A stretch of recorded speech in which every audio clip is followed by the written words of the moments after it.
Industry ಯಾವ scam ಬರ್ತಾ ಇದೆ ಹೊರಗಡೆ? ಇವಾಗ ಯಾವ ಸ್ಕ್ಯಾಮ್ ಬರ್ತಾ ಹೊರಗಡೆ ಯೋಚನೆ ಮಾಡ್ತಾ ಇದ್ದೀನಿ. ಎಸ್, TNITಗೆ thank you so much and special thanks to BTV. Actually GM Kumar sir ಇಲ್ಲ ಅಂದಿದ್ರೆ ನಾನು ಈ ಸ್ಟೇಜಲ್ಲಿ ಇರೋಕ್ಕೆ ಆಗ್ತಾ ಇರಲಿಲ್ಲ.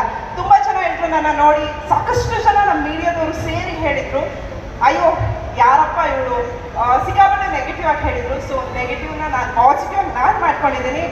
ಸೊ ಹೇಳಿದವ್ರಿಗೆಲ್ಲ ಥ್ಯಾಂಕ್ ಯು. ಆ್ಯಂಡ್ TNITಗೆ thank you so much and especially BTVಗೆ ತುಂಬ ಥ್ಯಾಂಕ್ ಯು. ಭರವಸೆಯಿಂದ ಪಾಸಿಟಿವ್ ಆಗಿ ಮುಂದೆ ಬರ್ತಾ ಇದ್ದೀನಿ. ಥ್ಯಾಂಕ್ ಯು ಅನುಷ್ ಅವರೇ. Thank you sir. Congratulations Shilpa ಅವರೇ, ಕಂಗ್ರ್ಯಾಚುಲೇಷನ್ಸ್. Thank you. ಸೊ ಈಗ ಥ್ಯಾಂಕ್ ಯು ವೆರಿ ಮಚ್. ನಮ್ಮ ಕೌನ್ಸಿಲರ್ ನಾಗರಾಜ್ ಸರ್ ಅವರು ಮಾತಾಡಬೇಕು.